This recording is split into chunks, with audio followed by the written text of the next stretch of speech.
Isang mapagpalang araw po sa atin lahat. Ako po si Brother Jess Asinas ng TSCCFI Church.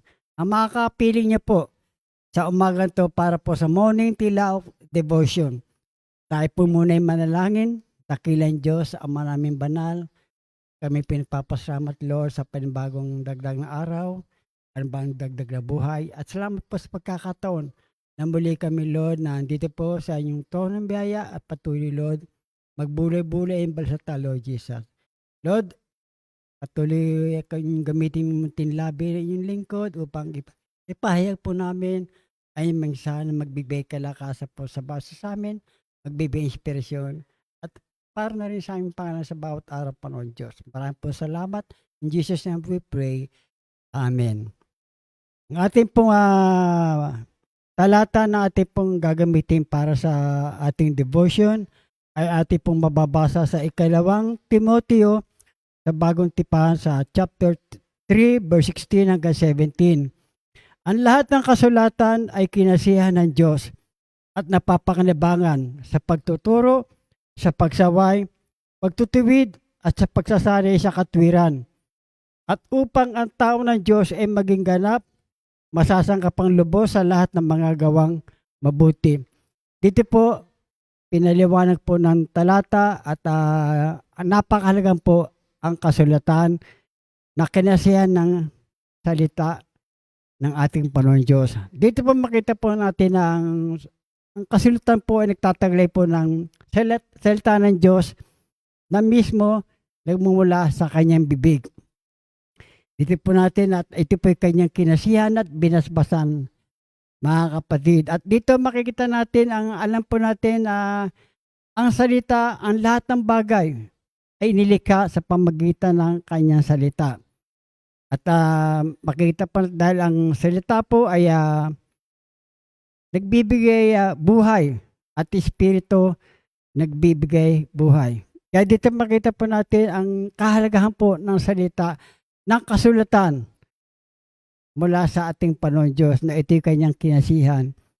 Napakahalaga po para sa atin bilang isang manampalataya o sumusunod sa kanyang salita at makasama po mga kautusan na magkaroon din po ng kaalaman at patuloy pang lumalim sa kaalaman at karunungan ng kanyang banal na salita. At mahalagang ito po dahil ito po ang nagbigay sa atin ng pagbabago na rin ng ating buhay. At mahalaga po, ayon po sa layunin ng ating Panginoon Diyos ay may pasa rin natin to sa kapwa, sa iba, upang maranasan din nila kung ano ang ginawa sa atin ng Panginoon Diyos at maramdaman din nila sa pamagitan ng pagpahayag sa kanila at mapakinggan nila ang mga salita na mula sa kasulatan. Kaya ayon sa planong Panginoon Diyos at kanyang layunin, mahalaga po ipasa natin ito unang-una sa ating pamilya, sa kapwa, at upang maranasan din nila ang mga kabutihan at may mga hamalang nangyari sa ating buhay na magganap din sa kanila dahil ang salita ito ay makapangyarihan. Kaya hindi po natin ito tatanggi dahil ito po yung ating naranasan.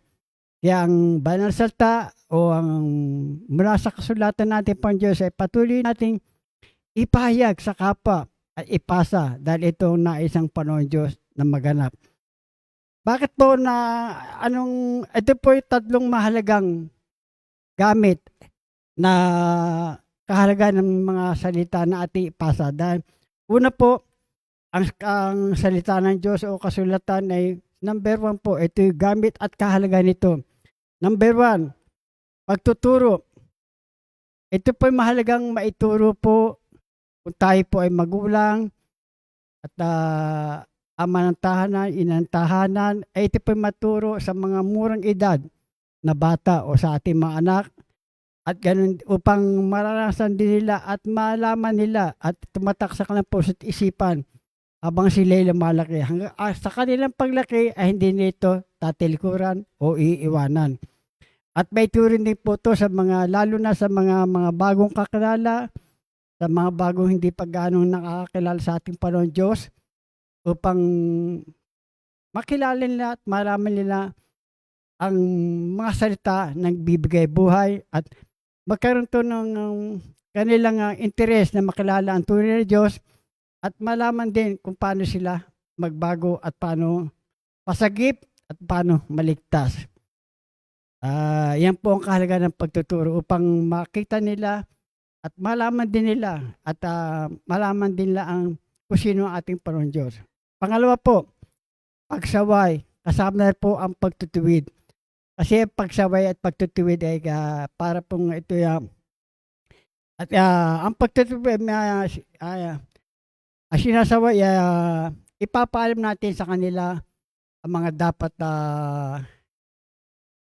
gawin. Ang pagsaway po ito'y, ipaalala sa kanila na mali ang kanilang ginagawa, mali ang kanilang, sinasalita, kinikilos at, inaasal. At sa pamamagitan din ng salita o ng kasulatan, sasabihin po natin ang ito may pagtutuwid, sasabihin po natin tamang dapat gawin, tamang ipamuhay, tamang isalita at tamang iasal sa ating buhay. Kasama na rito po ang yang pagsaway at pagtutuwid. Kaya po napakahalaga, mga kapatid, ang pagsaway at pagtutuwid mula sa salita ng Panginoon Diyos dahil yan ay mula sa puso ng ating Panginoon Diyos. Ang pangatlo po ay ito yung pagsasanay.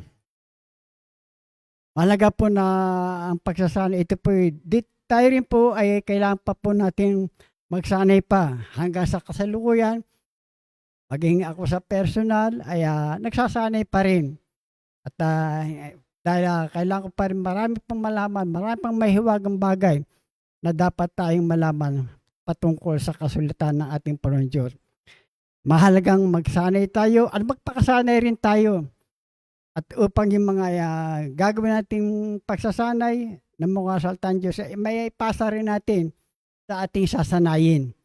Kaya dito makita natin, naturuan natin mga higit sa lahat, maturuan na masanay silang sumunod at matakot sa salita ng Diyos. Ganon din sa mga anak natin, sa maliliit na bata, at sa mga bago nating kakalala at sa mga bagong mananampalataya. Kasi napakahalaga po yan, pagsasanay upang hindi lang basta sila dapat makinig, dapat nakita nga ang pagsasanay, pakasama rito ang pagsasapamuhay. Gaya po natin, hindi rin po tayo na nasanay, kundi rin po tayo magbabasa, magbulay-bulay, at ipapamuhay ang kanyang salita. Kaya napakahalaga po ang pagsasanay kasi mabilis po ang paglago pagpatuloy nagsasanay isang mananampalataya. Kung walang pagsasanay, magiging pong ang level ng kanyang pangunawa ay hindi ganong lalago.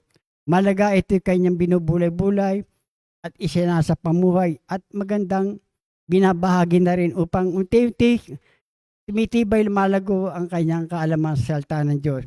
At gayon din tayo. Kaya sa atin bilang isang mananampalataya, at ayon sa layunin ng ating Panginoon, ito po yung tatlo na mahalaga na ating ipasa sa mga kapwa. Una sa lahat sa ating mahal sa buhay, sa ating pamilya at sa mga hindi pa gaano nakakilala sa ating Panginoon Diyos. Kaya dito makikita po natin ang kahalagaan ng salita ng Diyos. At ayon sa Panginoon Diyos, ipasa natin to. Ang ating pong prayer focus ay pray that our lives will be trained and shaped by God words and enabling us to live in righteousness, obedience, and faith for the devotion to Him. Pray for the country and elected official. Pray that our nation leaders will embrace godly discipline and seeking God's wisdom and leading with integrity. At tayo po manalangin. Hallelujah, dakilang Diyos, ang maraming banal. Lord, patuloy kami, Lord, sa inyong maasa, kumakapit at Lord, patuloy humingi sa inyo ng kaalaman karungan. Yung langis ng karungan, Panginoon Diyos, patuloy yung ipahit sa amin, Lord Jesus, upang maipasa namin to sa kapwa, sa iba, una sa aming pamilya, mahal sa buhay, at ganin po sa mga taong mga bagong kakilala at makikilala pa, Panginoon Diyos. Lord, na mapatuloy ito maging kalakasan po namin at ito aming panghawakan at aming pong pagtibayin at magpakalalim pa sa iyong salita mula sa iyong balsak. Patuloy, Lord. Patuloy kami lumakas at maging matagumpay sa aming pamuhay sa bawat araw. At maranasan din namin, Lord, ang mga tagumpay na mula sa iyo, Lord Jesus. Ganun po, Lord, tinataas po namin, Lord, ang aming bansa, aming nakakasalukan, Lord, na nagkakaroon po ng, Lord, ng mga problema dahil po sa baha, sa lindol. Nawa, Lord, ang patuloy malakpasan po namin sa tulong inyong kapangyarihan, Lord, sa inyong pagmamahal sa amin, Lord Jesus.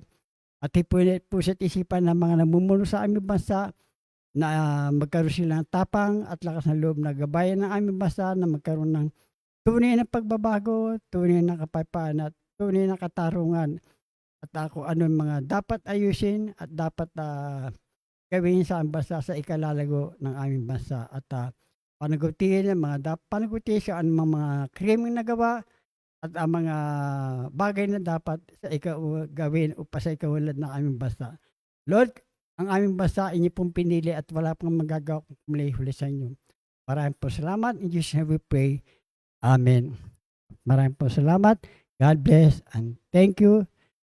Maraming salamat.